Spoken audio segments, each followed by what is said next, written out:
In the heart of London, hidden away behind a protected glass wall, is a stone thousands of people pass by every day without even knowing it's there, and it could well be the key to keeping the country safe. The London Stone is a single block of limestone measuring 53 x 43 x 30 centimeters, about the size of an overnight suitcase.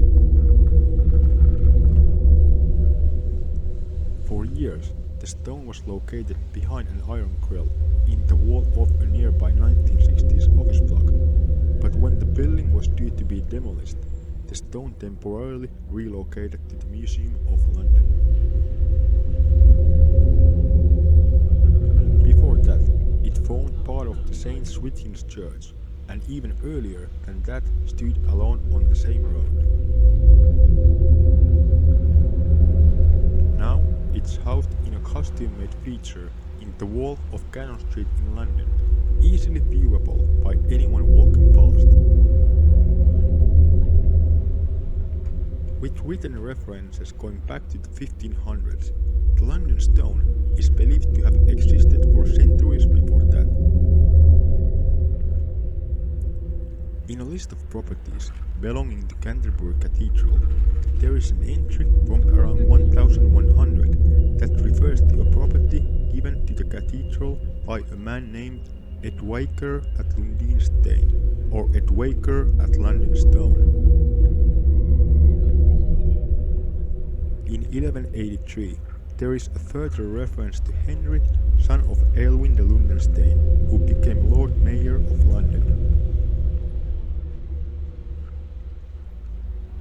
The stone is important enough in the history of London that it was even included on the earliest printed map of London from around 1559, just one of a few features other than streets and major buildings to be considered worth naming.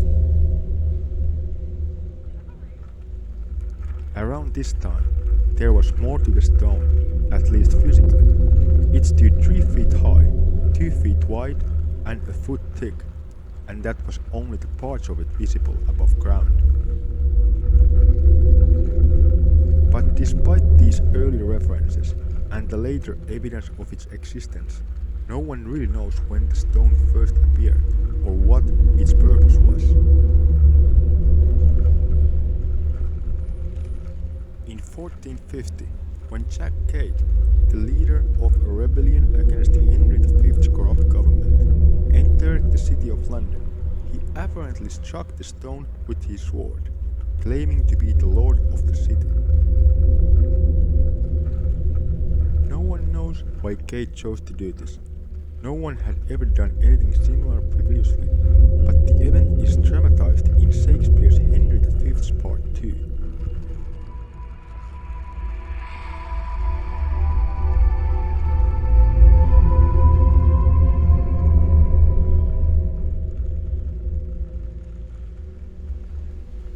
This appearance includes Cade sitting on the stone as if on a throne, passing judgment on a man who offends him.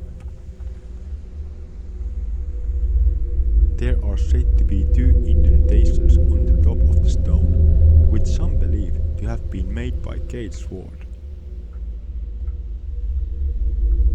In 1586, William Camden, author of the historical, archaeological, topographical description of Britain known as Britannia, offered his own hypothesis on the purpose of the stone.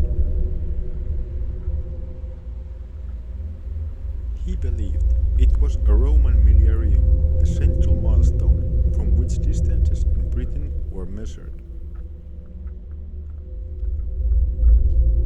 While there is no evidence to support this idea, it's still accepted by people today.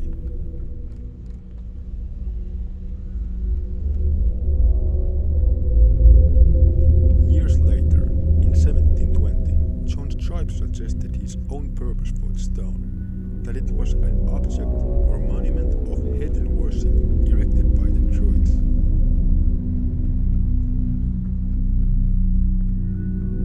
The painter and poet William Blake portrayed the London Stone as an altar on which as their victims.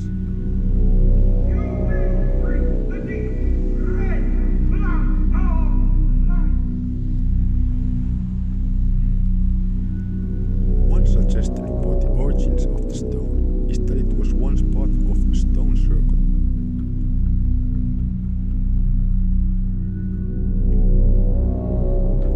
I am not sure how many stone circles were made of sandstone though. Again, there is no evidence of this, but it is another widely believed idea. The stone has also been identified as a ley line marker on several different ley lines in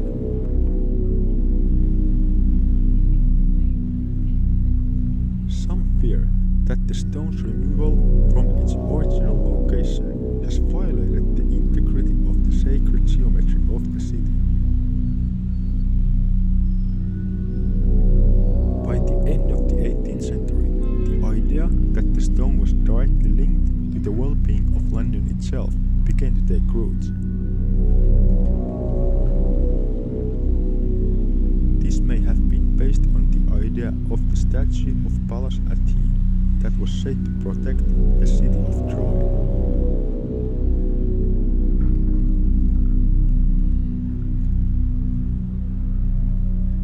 A so-called ancient saying contributed to this idea: so long as the stone of Brutus is safe, so long with London flourish.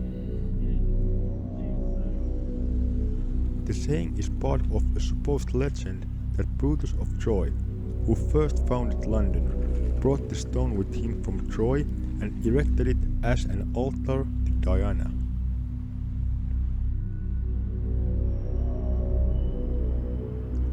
The legend continues by claiming that the ancient kings of Britain had sworn their oaths upon it. However, this legend first appeared in a book by the Rev. Richard Williams Morgan in 1857, where he accepted as fact several stories that had no historical precedence. No other historian had ever heard of this story before, and it's now believed that Morgan made up the saying himself, even though it's often still quoted as if it was authentic.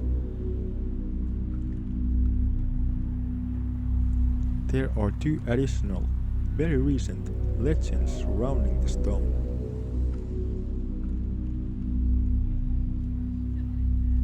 The first is that of Dr. John Dee, the famous astrologer and occultist, lived close to the stone and chipped pieces of it off for his own experiments.